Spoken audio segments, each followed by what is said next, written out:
Welcome to Lecture Online. This is Nandakumar, Department of Automobile Engineering, Dayananda Sagar College of Engineering, Bangalore.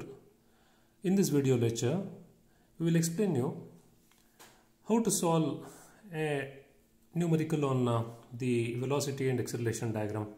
Basically, in any acceleration diagram needs an velocity diagram. So you can almost call it as solving for both velocity and acceleration. So in the numerical, we'll solve an acceleration for a 4-bar mechanism. So let me read out the problem. A 4-bar ABCD, fixed link AD 1 meter. So let me tell you, okay, as it is 1 meter. So fixed link AD is 1 meter. Of course, 1 meter cannot be drawn. So I've taken the length as 1/10th of 1 meter, which is actually 100 mm. That is 1000 mm divided by 10, which is actually 10 centimeter. But I've still written it as 1 mm. So don't write the scale here. So this diagram is only to know the angles of each of the links. We are not worried about the size of the links because the size of the links can be directly written like this. So fixed link AD 1 meter. Then driving link. So then most of the 4-bar mechanisms, when one of the link is shorter and then this link is capable of complete rotation, this becomes the driver and the opposite link becomes the driven, and the link which is in between is called as the connecting rod. In that way, this so you got the link AD which is fixed and one link on the left hand side which is the driving link AB which is 0.3 meter, and the follower link is on the opposite side which is 0.6 meters. So of course all of this have to be taken by a scale of 1/10th. So that means 0.3 meter is 300 mm divided by 10, it becomes 30 mm, and this becomes 60 mm, and the connecting rod, it is 1.2 meter divided by 10, it becomes 12 centimeter here. So with this configuration we have drawn an configuration diagram, and then what is asked in the problem is find the acceleration of a point P in between, where between this B and C, when this angle of BAD, when this BA makes an angle of 135 with respect to AD, and AB rotates at clockwise speed of 300 rpm. There are two things given here. One is angular velocity 300 rpm. It is not given in radians per second, it is given in rpm, please mind. And then the angular acceleration of 20 radians per second square in counterclockwise direction. So 300 rpm is clockwise, 300 rpm is clockwise at a speed of 300 rpm, but the angular acceleration is 20 radians per second in counterclockwise direction. So counterclockwise is this, which means that the link is moving on the clockwise direction, but the acceleration is in the counterclockwise direction. So this you have to mind as you read the problem. So because you can make a mistake here. The first thing that we'll do is try to draw a velocity diagram. So velocity diagram is quite easy. You're trying to make basically 3 perpendiculars, one perpendicular to this, one perpendicular to this, and one perpendicular to this. You need to just draw this 3 vectors. So these 3 vectors. So the perpendicular to this is the velocity of B, which is actually V is equal to R into omega. So let us find out what is V here. So V is nothing but VBA. V is nothing but VBA. So, or VB, R into omega. R is nothing but 0.3 meters. Let us take the actual dimension, not the reduced dimension, multiplied by 2 pi n by 60. So earlier, if this was directly given in radians per second, we would have directly substituted this. Now since it is given in RPM, it has to convert into radians per second. I'm also dividing it by 60 here. So 0.3 meter into 2 pi n by 60, we get a velocity of 9.424 meters per second. Of course, this actually is converting, each 2 pi is converting, multiplying it by 2 pi converts into radians per second, so it finally becomes meter per second. So the velocity of B, which is perpendicular like this, is 9.424, and therefore what we now do is we use this. So I keep the scale in line with the link AB. So I will draw a line which is perpendicular to AB like this. So let me move the scale a little bit like this. So I am able to keep this set square like this and then draw a line. So let me mark the starting point of the line. Starting point of the line has got 0 velocity.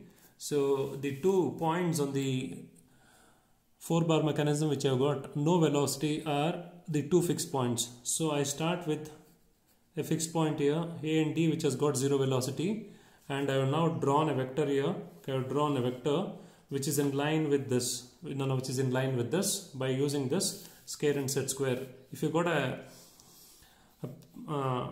roller scale, you can use it along with this set square. So I have drawn a vector here, but I have not drawn which is proportional to 9.424. 9.424 is some dimension which you can't, because 9.424 mm is too small. So you better convert that into by multiplying it by 10. You could get converted into 94.24 mm. So don't worry about these units here. So just multiply it by 10. You get this value. So you are taking a scale. Of 10, multiplying it by 10, and you're getting a value which you are trying to plot it. So 94 mm. You measure it like this, 94 mm. So the vector that you have drawn, measure it by 94 mm, and then locate this point. Once you locate this point, you get this point, the velocity of B. So the velocity of B is known, and then the velocity of D is also known. The velocity of D is 0. So now with respect to D, C would move perpendicular to this like this, Any point on this link would move perpendicular, and similarly C would move perpendicular, and therefore I should draw a vector perpendicular to this link. So here I have tried some way of trying to move this scale like this parallelly, and then I will draw a perpendicular to this. So when I draw a perpendicular, I get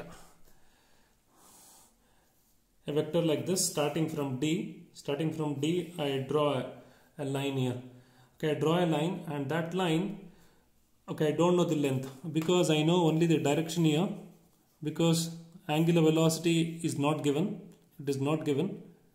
So therefore I can only draw a vector with direction, but the magnitude is not known. And again, this is the direction of C when we assume that the link is fixed at D. And now let us, since also the velocity of B already is known, with respect to B, C should be moving perpendicular to this. Perpendicular means like this. So all the points on this link, in relation to B, it will move perpendicular. So C should move perpendicular to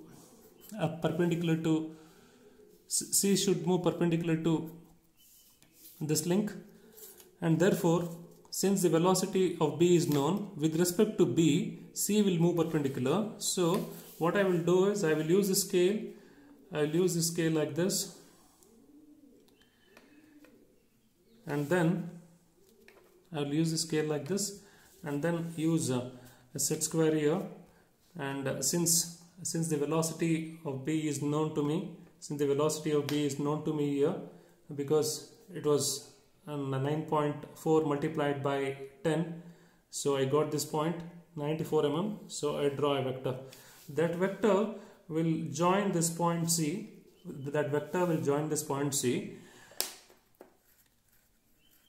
You can call that point as C, because this is the point by getting the velocity of C with respect to B and C with respect to D. So once this is got, so this 94 mm is nothing but 9.4 meter per second, now which was actually multiplied by 10. So similarly, when I measure the length of BC, when I measure, I get it as 62 mm. So 62 mm is got by multiplying it by 10. So I have to divide it by 10 here. So 62 divided by 10, I will get it as 66.2 meters per second. So the velocity of CB is 6.2 meters per second. Then I'll also measure the velocity of C with respect to the absolute, which is 84 mm. So 84 mm here, since it was multiplied by 10 here, I have to divide it by 10. 84 by 10 becomes 8.4 meter per second. So I got three velocities here. The velocity of B was known to me directly by using this equation, and now the velocity of C and the velocity of C with respect to the absolute, and also the velocity of C with respect to B, both are known. So this is called as velocity of C with respect to B, 6.2 meter per second. This is the velocity of C with respect to D, or we can simply call it as VC because D is fixed point. So these are known, and similarly you can locate the midpoint of this BC here by measuring this 62 mm. From 31 mm you locate this point and then you draw a vector. This length is around 83 mm. So 83 mm divided by 10, it becomes 8.3 meter per second square. So 8.3 meter per second. So you know the velocity here. So you better remember these three velocities because this is useful in drawing the acceleration diagram. The easiest way to solve an acceleration diagram is to draw a tableau column like this, which almost consolidates all that you know and which shows you what you don't know. So the first thing is trying to draw all the movable links. AB is a movable link, BC and CD, and the second column is the length of the links, 0.3 meter, 1.2 and 0.6, and then the velocities of the points B. So the velocity of B with respect to A, that is 9.4 meter per second here. So which is got here like this, and this was actually multiplied to draw the vector diagram, but you should not take this value because this was only to draw the vector. So the actual velocity is 9.4, and here this lengths were divided by 10 to get this. So this is VCB 6.2 meters per second, and then the VCD, the velocity of C with respect to D, is 8.4 meter per second. So like this the velocity is drawn here, and then the next column is the centripetal acceleration. The centripetal acceleration is V square by R, which is in meter per second square. So whatever the value in this 9.424 squared divided by, I'll show one value with the calculator. So 9.424 is the velocity squared divided by radius 0.3. You get it as 296.03, which is here. So 296 is the value of the centripetal acceleration. Similarly, V square of this divided by this radius will give you 32. V squared of this divided by 0.6 will give you this value. So you got these values here, and then don't worry about what I have written next to this. And then the next column is the angular acceleration, which is radians per second square. So only one angular acceleration is given here in the numerical. So that is, the angular velocity was given 300 rpm and the angular acceleration was given as 20 radians per second square counterclockwise. So I should take minus 20 here, in fact.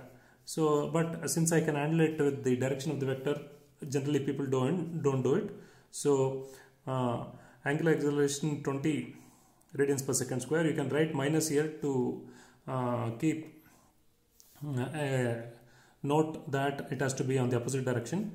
So once alpha is known, then we know that the tangential acceleration is nothing but r into alpha. Tangential velocity v is r into omega. So radius into angular velocity. So tangential acceleration is radius into angular acceleration. This is angular velocity, this is angular acceleration. So very similar to this. This is basically the tangential velocity. This is tangential acceleration. So like this you can remember this equation. Ft is r into alpha, which is in meter per second square. So multiplying this 20 with this 0.3, you get it as 6. So now we actually get the 6 here. So you can say that all this is known. Okay, everything is known except this 4. So these 4 are not known to me. These 4 are not known to me still. So we have to find this 4. This almost solves the problem.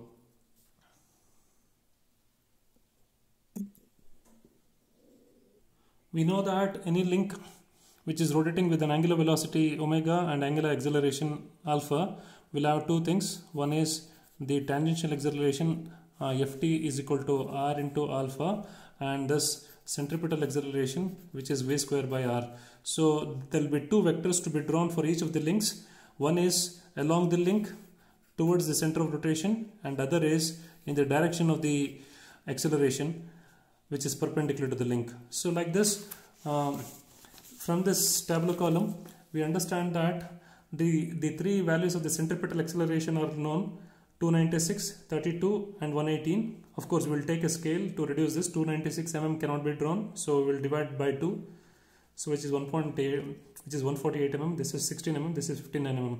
And these values are known, and also their direction are known, because the centripetal acceleration is always along the link direction.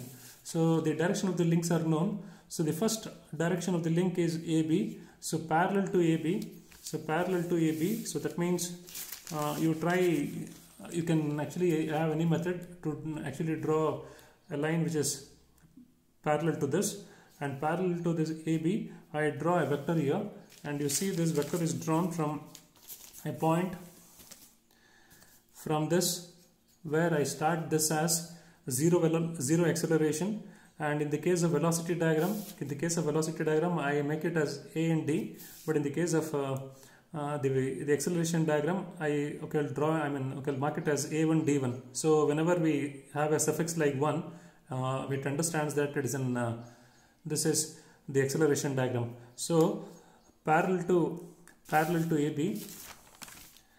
AB like this. In your book you can bring it like this, and then you draw a vector. The vector is like this. It goes up to this point, it goes up to this point here. So parallel to AB, I draw here. So this is 296 divided by 2, 148 mm. So this is 148 mm. This is 148 mm. So 148 mm, okay, I draw a vector and I locate this. And since this is the centripetal acceleration, I'll call this as Fc of B with respect to A.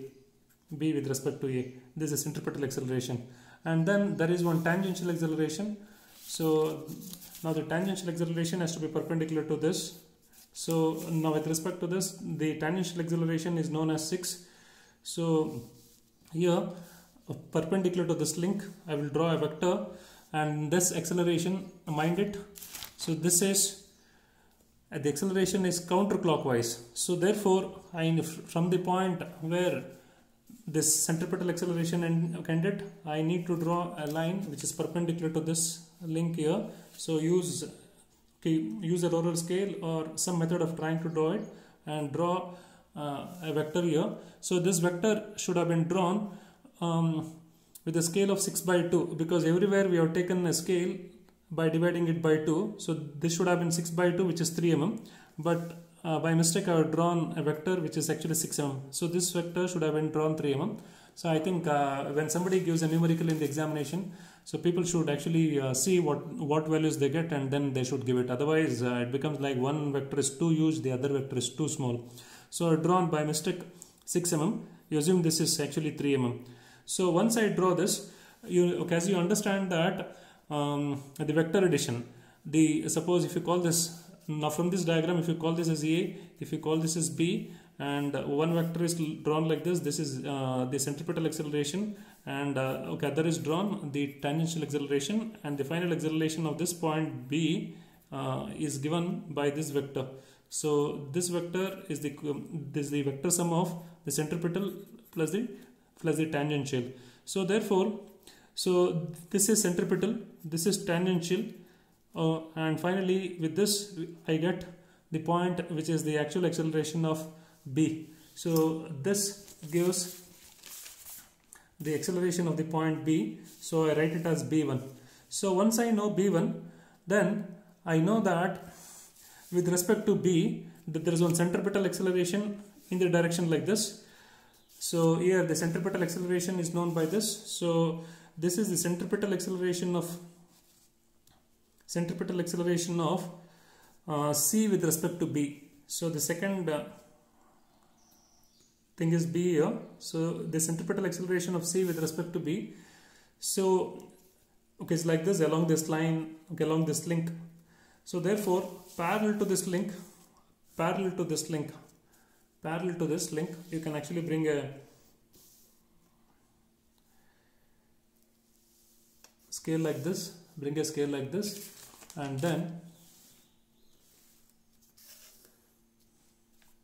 then you can draw, of course, here you can draw a vector and divot. So don't worry, this vector FC is known with dimension here, which is actually 16 mm. So measure 16 mm here, and locate this point. Now locate this point. So this point is the centripetal acceleration. So I write it as the centripetal acceleration FC of C with respect to B, and leave this point.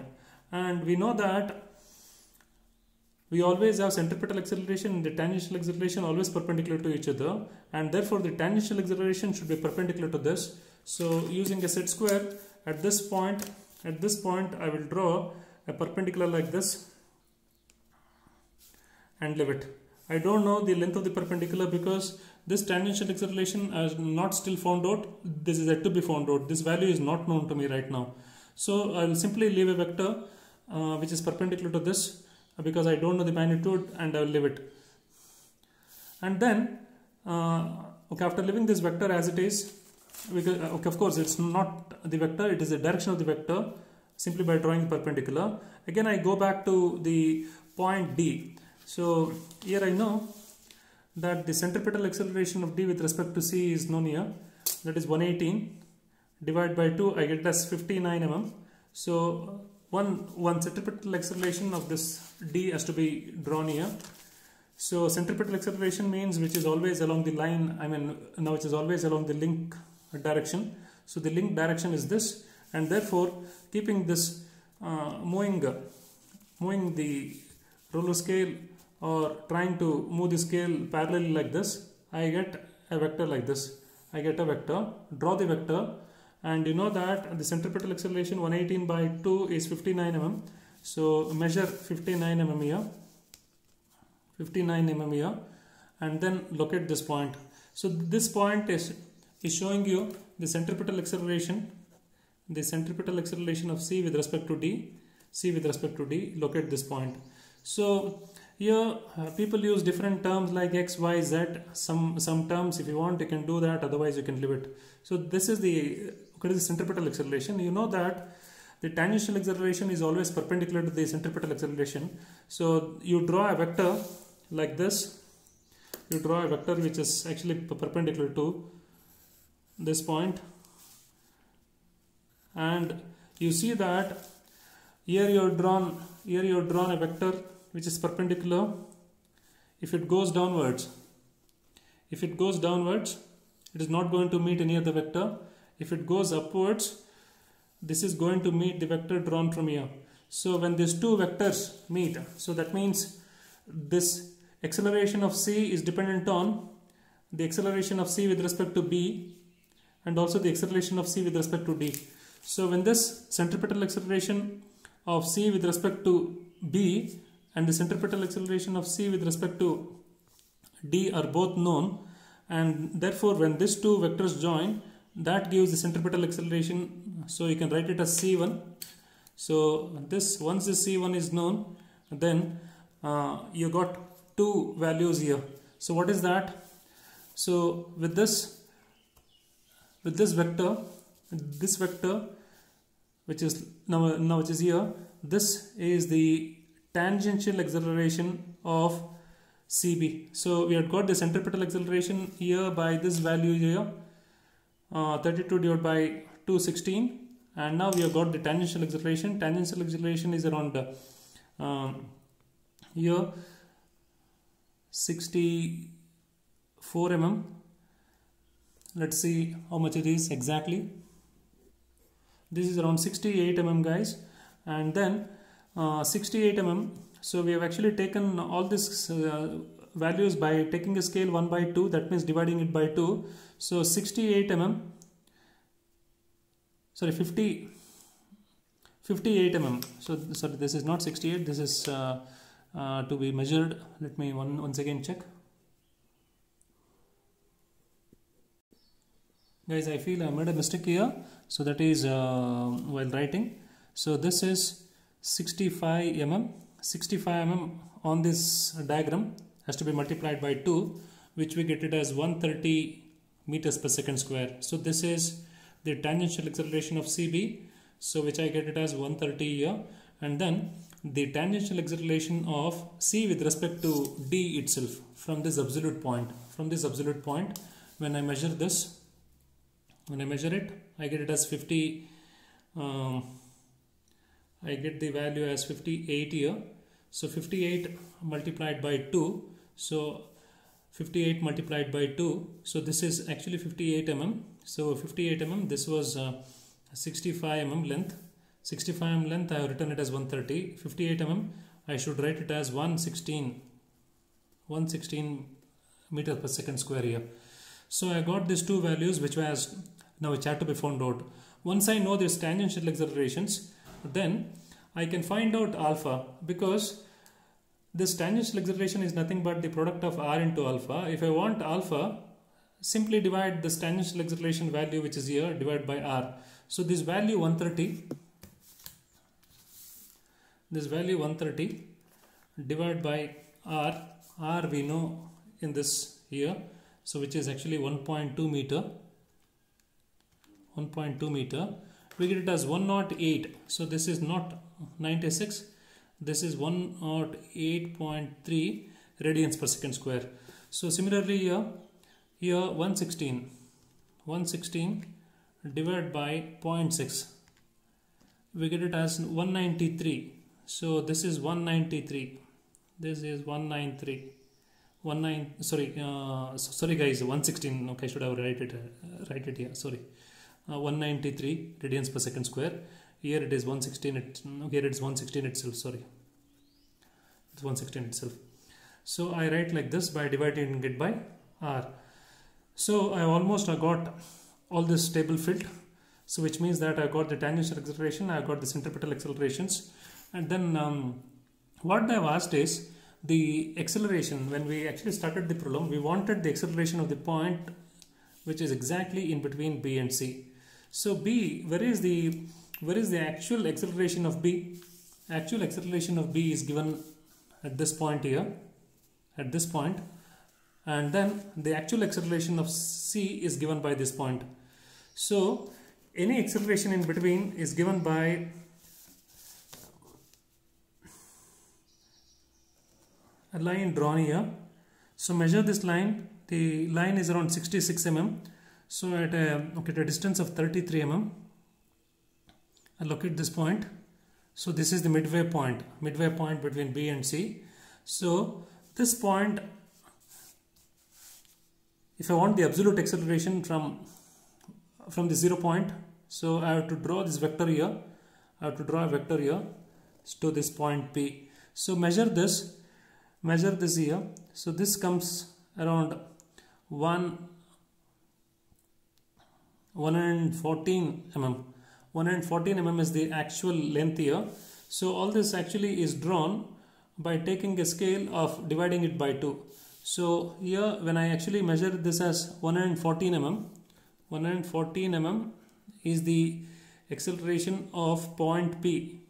The acceleration of point P is 114 mm. This is the actual acceleration, which is the sum of centripetal and the tangential.